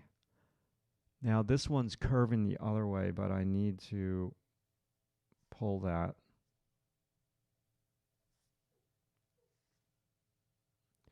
Okay, I'll leave it. I won't overwork it. I also need to have this go into the tear duct there. So I need, now it's not white there, but I need to move that over. And it's pretty light there. This eyebrow needs to be a little bit more of a complicated edge. And then this,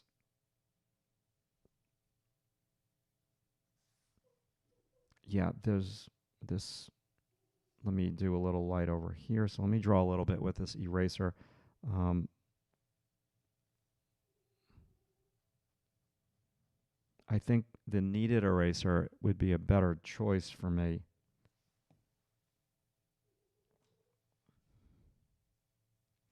But make no mistake about it, I need to work on that nose. I haven't done anything with it, and I think that's mucking with me at this point in the game.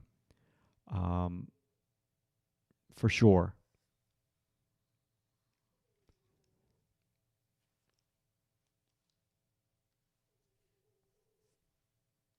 And this tilts up.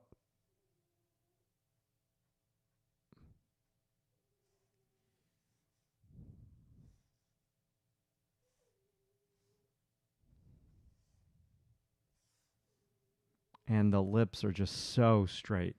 And they're not syncing up with the nose either, and that's messing with me. So I need to deal with shit. Basically, it's the four-letter word, and it doesn't start with the letter F. It starts with the letter T, and it's called time. I just need more time to make this thing happen. Her hair just needs to be taller. Also, okay. So let me stop talking and let's just draw. So nose, okay. So um, I put this like little tape on the pencil so it sticks, but it's getting a little annoying. Let's see here. I guess, hold on. Let's see. This one's better. Okay. Uh, nose, Matt. Nose. Focus on the nose. So a little bit over there at the bridge of the nose. Now, the bridge of the nose should not be as light as that forehead.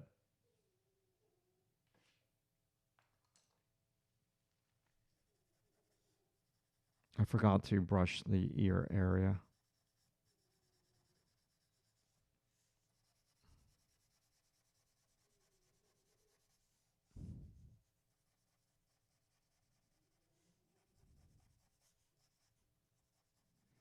Just go against the grain here and just back and forth, back and forth, back and forth.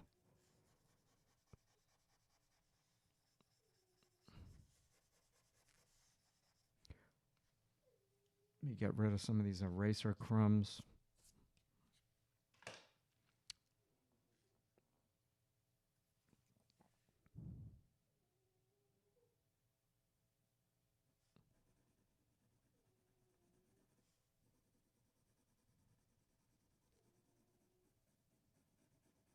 Just want to do a little reverse gradation. trying to solidify the chin.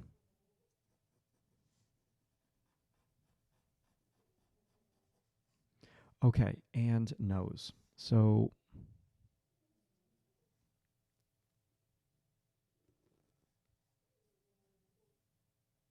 there's a little tone before the tip of the nose, which is the ball of the nose. And then the ball of the nose comes out,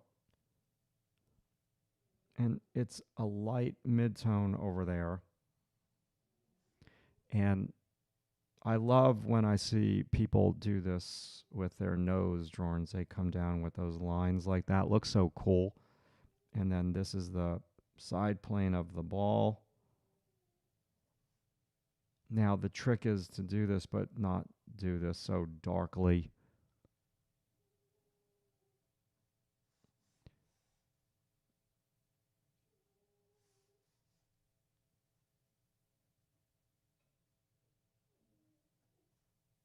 I'm not against doing I'm not for dark, dark, dark, dark nostrils. So I just made that nostril very dark. I'm probably going to make it lighter by tapping it with my eraser. But sometimes you need to match the values to get the likeness.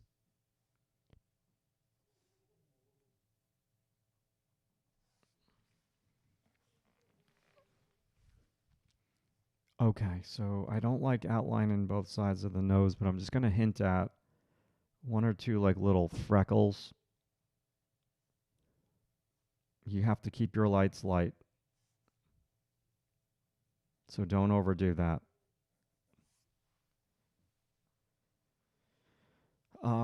What the hell is going on? Why can't I get this portrait? Okay.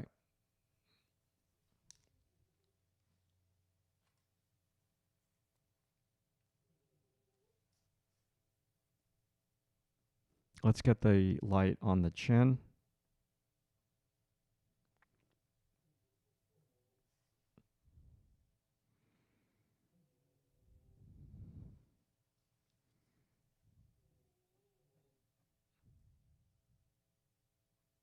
I'm just going to widen that lash a little.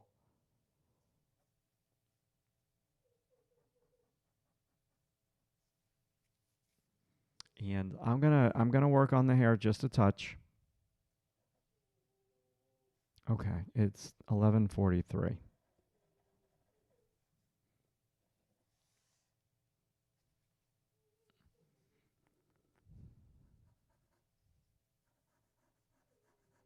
So this is going to take forever with this. This is the downside of this pencil.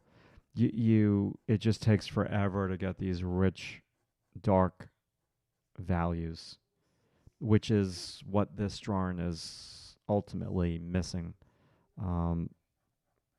You can't press down so hard with your pencil all at once, because what will wind up happening is you will dent the paper and risk going through the paper. So there needs to be a gradualness to the pressure applied with the pencil, and that doesn't really work for a live stream. So technically, I should use a different pencil, but yeah, this is what it is. Now I'm looking. That chin feels a little bit too long, but yeah, let's keep going.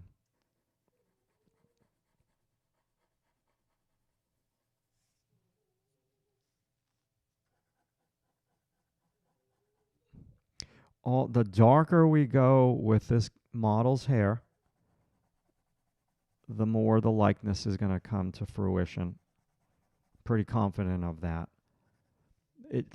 You need what I learned from all of those years, those 18, 19 years of painting book covers, was that when you match the values, it goes a long way to getting the likeness of the person that you are painting or drawing. Now, the other thing that I don't, yeah, the chin's too long. The other thing that I don't have on this portrait is the loose strands of hair. So I need to address that. Let's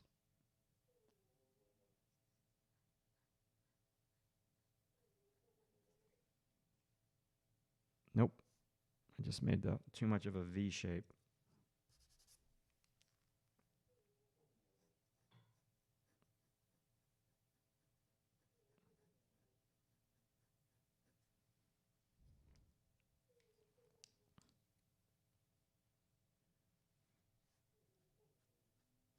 Just lightening the chin area. I'm trying to create like a little bit of an optical illusion there. I don't want to draw the viewer's eye to the chin. So I'm just making it less contrasty. And I'm trying to make the value of the cast shadow blend into the chin. You don't want to go too dark on this neck, people. I think I'm running the risk of going too dark with everything over there. Over here, I meant to say. Okay, back to the ear.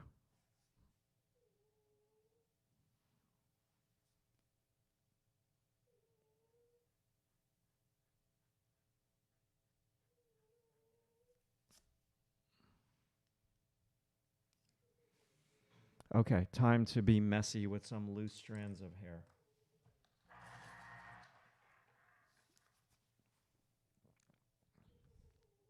How we doing there on YouTube? Art Non. Appreciate you. Any questions out there on YouTube?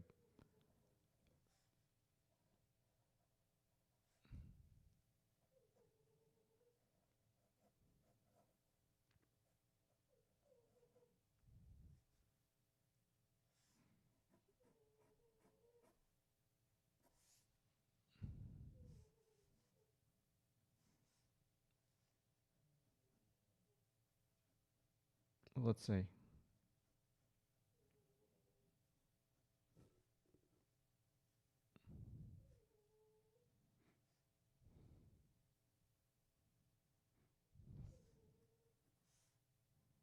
Just matching some subtle value shifts. I'm using a circular pencil stroke when I'm getting these little values because I feel like I can control my hand when I use a little bit more of a circular pencil stroke. Now, Carmela, you are not going to go dark over here in this section, right? You're going to keep it fairly light. Yes. So a lot of students will go much too dark over here with the smile line. You kind of want to keep that light.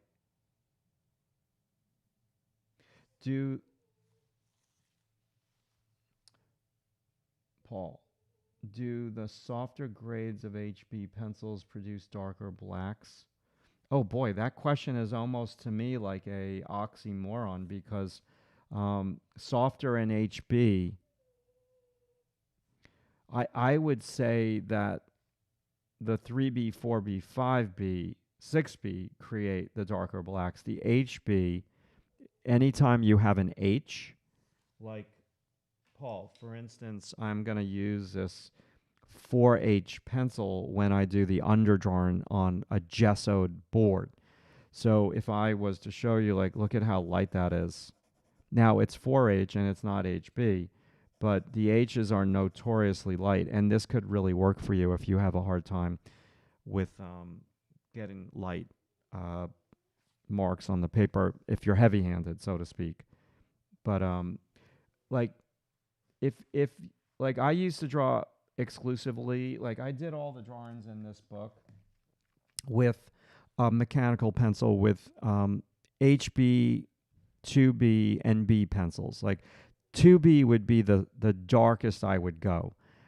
So like if I go to the drawing in the book, like I would never use darker than like a 2B graphite.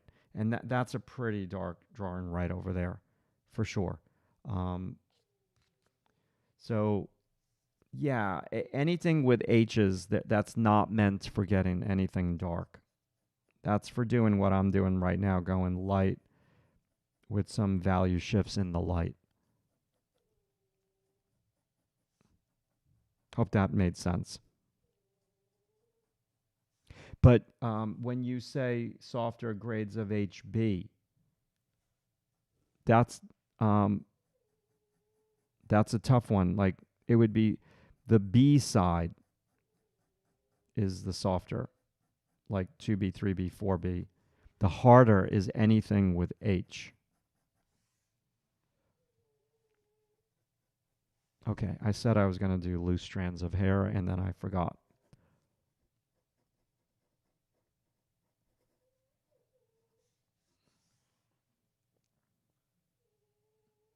Thank you, Carmela. That was a very long time ago in the 90s, maybe late 90s, early 2000s.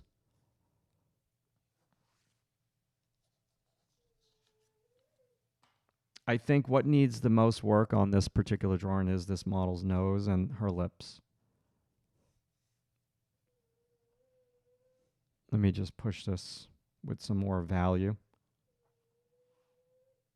Oh no, you don't want to get a copy of that book. Do you know how when the hell was this thing reproduced? I still have the drawings actually.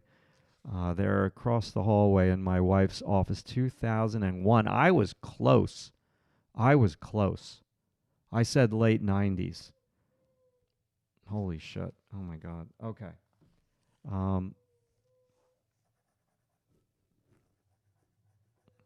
So when you do these scribbly lines, this is valuable for you to try to practice this. Because what I'm doing is, oh, I made the nose a little bit too long. Son of a gun.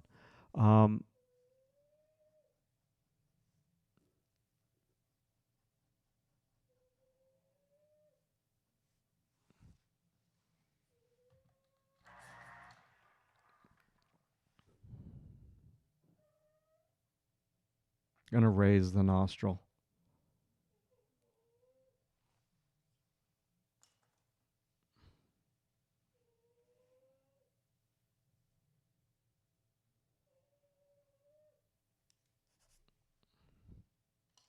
Better.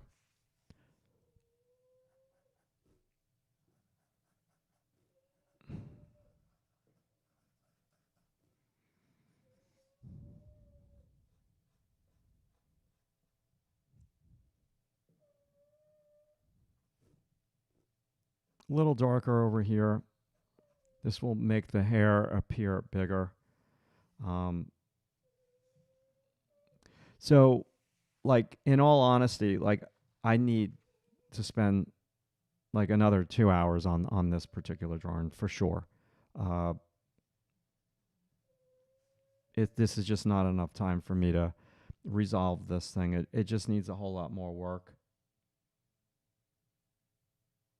Okay, go for it, Carmela. Go for it. I'll see you at 2 p.m. Yeah, we're not painting today. We're just drawing today, and I'm going to talk to you about some other things too, like in Photoshop, about this portrait and how you want to think about it when you do your underpainting. So I'm going to do the underpainting this week, but today we're going to draw it together, and I'll talk to you about a bunch of different things to think about for the underpainting.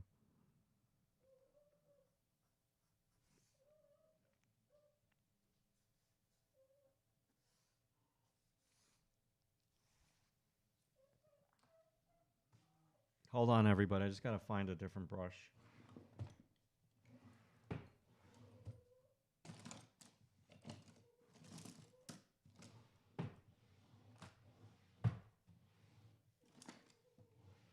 So you can see I've used this one a lot, and this one is new. So I want to use the one that I've used a lot.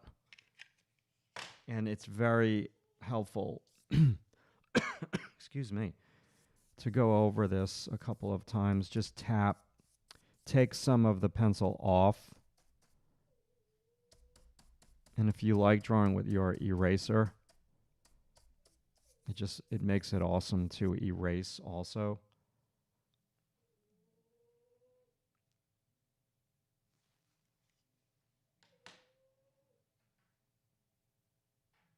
Okay, I just need a little drink of water. How about we work on this for like 5 to 10 minutes more, and then we will call it a live stream.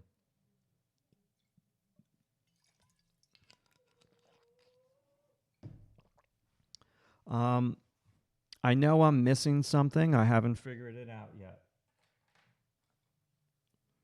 I just don't know if it's I'm missing more tall hair because the face feels a little tall. I don't know. When you get to this point in the portrait, it's subtleties, right? So widening the jaw is a subtlety that could make a huge difference. Raising or lowering this ear could make a huge difference in this portrait. Getting rid of this dark outline could make a huge difference in the portrait. So it's a it's a lot of now finessing what you already have down on the paper.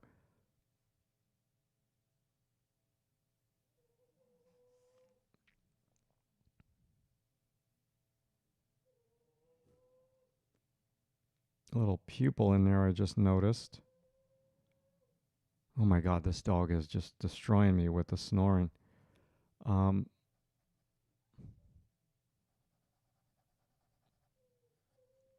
and then there's like this fun stuff that I didn't even have time to get yet, like these strands of hair.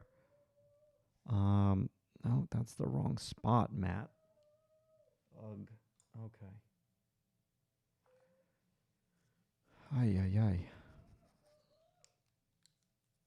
Yeah, I this just needs time.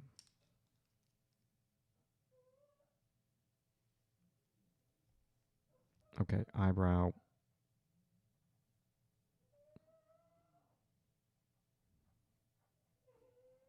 So this, when I put those marks near her eyebrow, that is telling me that the head needs to be a little wider, bigger hair on the left, a little bit more so.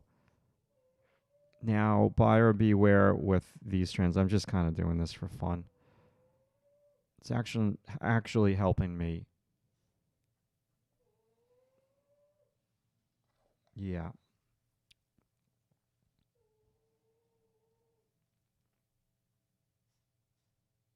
I'm going to move the ear over to the left.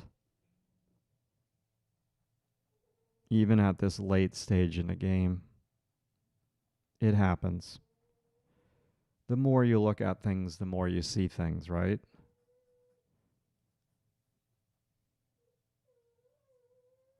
Thank you, Bahumdinger. We're just about done here.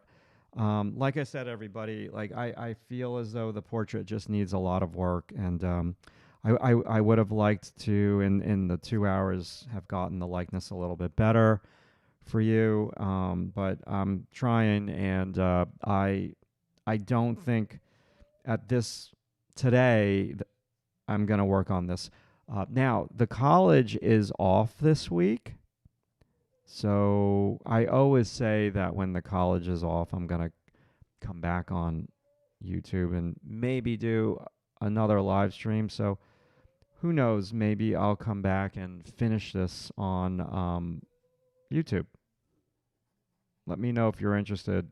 Um, I don't know what day, but it would be one day this week. It'd be really good practice. So it could be like a different type of live stream, like finishing how to finish. That could be cool for sure.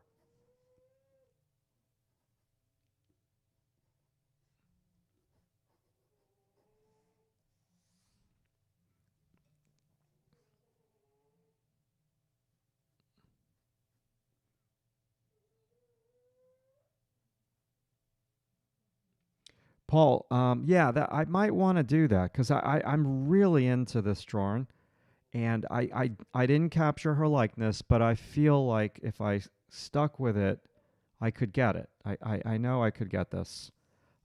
Again, it's not the F word, it's the T word time. Sometimes it's the F word for sure.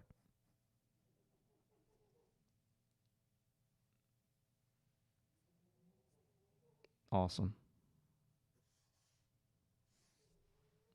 All right, YouTube. I think I gotta stop. It's 2 hours, and again, apologies. I would have loved to have gotten the likeness. Like the portrait that I did like 3 weeks ago, I got the likeness on the stream. This one is not there yet.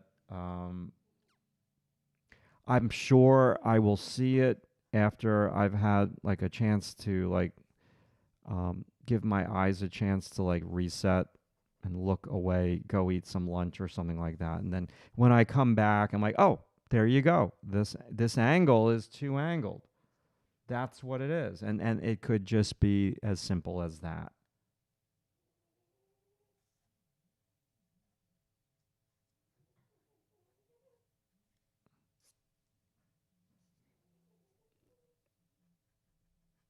I really should just stop doing tutorials and just do portrait painting. um, the problem is that that's a hard gig. People just don't want to spend what your time is worth. Um, but yeah, I should stop doing tutorials and I should become a portrait artist.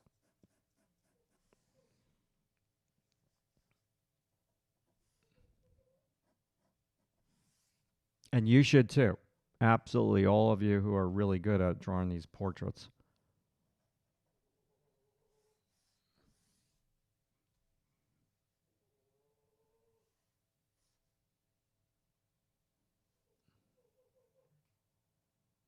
Appreciate you, Jeff. It's her lower lip. Thank you. I appreciate you, Sandy. Anything that y'all see, like how about we close with this? Please chime in on what you think needs to be improved in the likeness department. Sandy, I agree with you. I guess the area that I've devoted the least amount of time to is the model's lower lip. Sandy, it's my pleasure. Thank you so much for chiming in and saying hello. Um, Excellent. Thank you for that.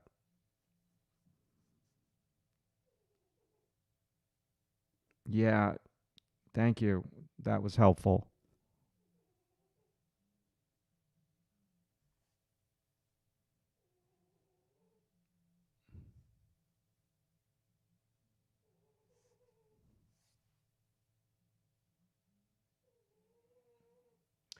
All right. I think I got to stop. I think I got to stop. A couple more freckles just for fun. Yeah, I can work on this drawing for a long time. Okay. So, what am I doing here? Okay, let's get out of this. All right, my goodness gracious.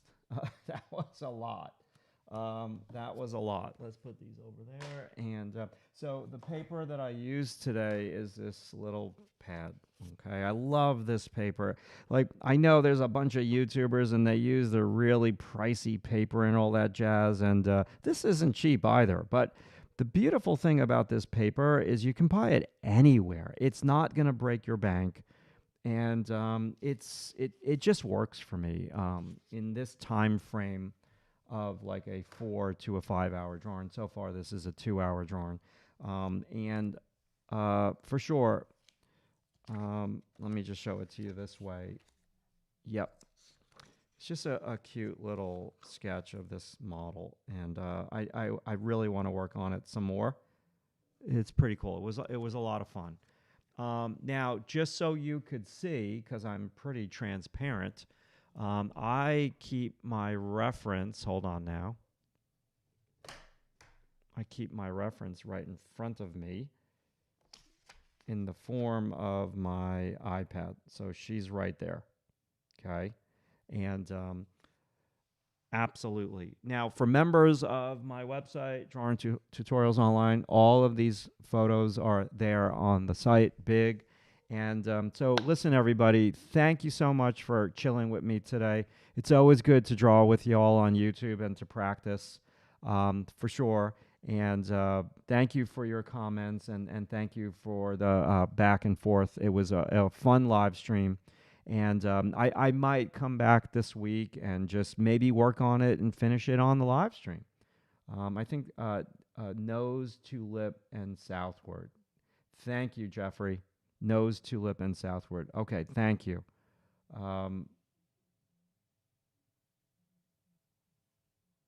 Yes. All right. That was fun.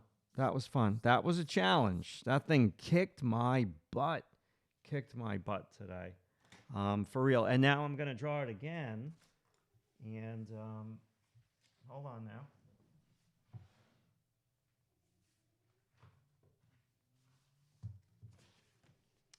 This is illustration board, right? And so this one has coats of gesso on it. So I'm going to draw it on this board today, and that will be my under drawing for an underpainting. And this is an ungessoed illustration board that I probably should have done this portrait on this board because this is very awesome paper to draw on. And yeah, thank you, everybody.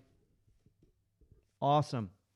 Be sure to like the video and maybe hit the bell notification so you'll get notified if I go live again this week and we can continue drawing together. I think that'd be a lot of fun. All right. I'll talk to you soon, okay? Be good. Thank you.